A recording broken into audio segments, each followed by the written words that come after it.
पहिली प्रतिक्रिया सगळेजण खुश झालेत. शेवटचं ते जे बंपर मारलं ना त्यांनी सगळेजण एकदम खुश झालेत. MSME ला जर पाठिंबा दिला, जर middle medium and small scale इंडस्ट्रीला जर पाठिंबा दिला तर आपोआप रोजगार वाढेल.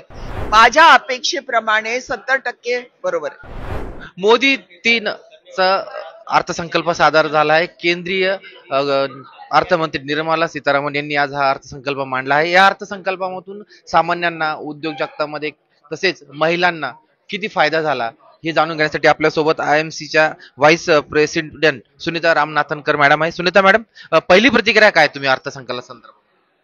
पहिली प्रतिक्रिया सगळेजण खुश झालेत. शेवटचं ते जे बंपर मारलं ना त्यांनी सगळेजण एकदम खुश झालेत आणि बजेटच्या शेवटी सगळेजण हॅपी दिसले. महिलांसाठी जर विचार केला तर घर आणि आपण त्याला म्हणू कपडे हे महागलेले आहे.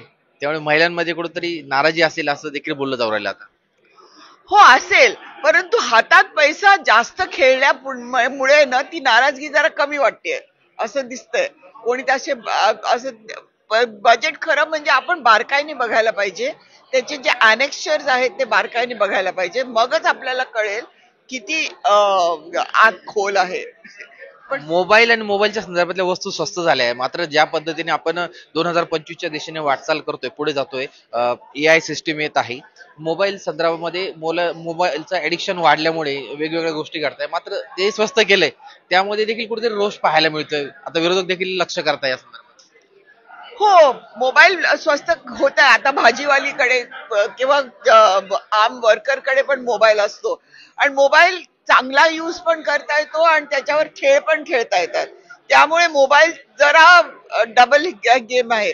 त्याच्या त्याच्या मोबाईलच्या ऐवजी तुम्ही त्यांची युवा शक्ती जी आहे ती चांगल्या दिशेने चॅनलाइज करायला पाहिजे.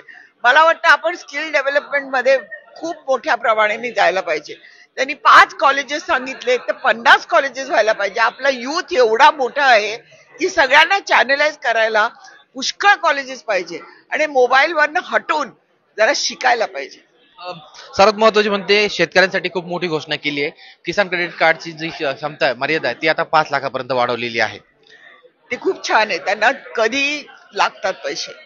आता बिया घ्यायच्या झाल्या, फर्टिलायझर घ्यायचं झालं, काही घ्यायचं झालं, त्यांना एकदम पैशाची गरज पडते. तेव्हा ते खूप चांगलं होतं. पण हेच किसानला इन्फॉर्म डिसिशन व्हायला पाहिजे होतं. AI बसनं त्यांना कळायला पाहिजे होतं केव्हा केव्हा सॉइल चांगलं आहे, कुठचं क्रॉप इकडे चांगलं होईल, केव्हा पाऊस पडणार, केव्हा नाही पडणार. असं जर त्यांनी AIच्या माध्यमात त्या किसानांना एड्युकेट केलं तर त्या किसानांची डिसअपॉइंटमेंट पण कमी होईल आणि उत्पन्न पण जास्त होईल. सगळ्यांचं लक्ष लागलेलं होतं की कर मध्ये काही सूट दिली जाईल का, त्याच्यात काही स्लॅब असेल का. पण सर्वात महत्वाची घोषणा त्यांनी केलेली आहे आणि 12 लाखापर्यंतचा कर माफ केलेला आहे. माफ केलंय. सगळ्यांना खूप आनंद झालाय. ते संबंध बजेट बंद तो हायलाइट होता आणि त्या हायलाइट वर त्यांनी बजेट बंद केला. त्यामुळे सगळ्यांना खुश झालंय सगळे. रोजगार निर्मिती संदर्भात देखील निर्णय घेतलेला आहे. मोठे उद्योग 7.5 कोटी रोजगार निर्मिती देखील होणार असलं त्यांनी म्हटलेलं आहे. याकडे कसं पाहता तुम्ही? मी काय म्हणते, तुम्ही MSME ला जर पाठिंबा दिला, जर मीडियम अँड स्मॉल स्केल इंडस्ट्रीला जर पाठिंबा दिला तर आपोआप रोजगार वाढेल. स्किलिंगला जर पाठिंबा दिला तर आपोआप रोजगार वाढेल. त्या अशा सगळ्या स्कीम्स अनेक्शन स्कीम्स केल्या तर रोजगार नक्की वाढेल. कर्करोग असलेल्या रुग्णांसाठी खूप आनंदाची घोषणा त्यांनी केलेली आहे. स्वस्त होणारे औषधे आणि पुढील काळामध्ये त्या 3 वर्षांमध्ये ते कर्करोग डे केअर सेंटर उभारणार आहे. या या या घोषणेकडे कसं पाहता तुम्ही? खूप छान. म्हणजे कारण कारण काय माहितीये, घरी त्यांना बघायला कोणी नसतं आणि जर नवरा आणि बायको दोन्ही काम करत असेल, कुणाला जर हा रोग झाला असेल तर त्याची डे केअर करायला कुठेतरी ठेवता येणं ही खूप मोठी महत्वाची बाब आहे. परंतु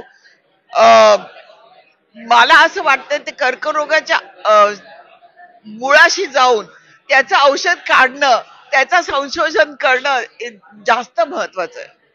मॅडम, तुम्हाला एका वाक्यात या सर्व अर्थसंकल्प 2025 सादर झालेला आहे, एका वाक्यात तुम्ही याचा सारांशमध्ये काय म्हणाल? याला काय, कशा पद्धतीने तुम्ही त्याचा उल्लेख कराल? माझ्या अपेक्षेप्रमाणे 70% बरोबर आहे. 30% नाही झाले. नाही झालं. ओके, धन्यवाद तुम्ही लेट्सअप मराठी संवाद साधल्यामुळे. प्रशांत गोडसे, लेट्सअप मराठी, मुंबई.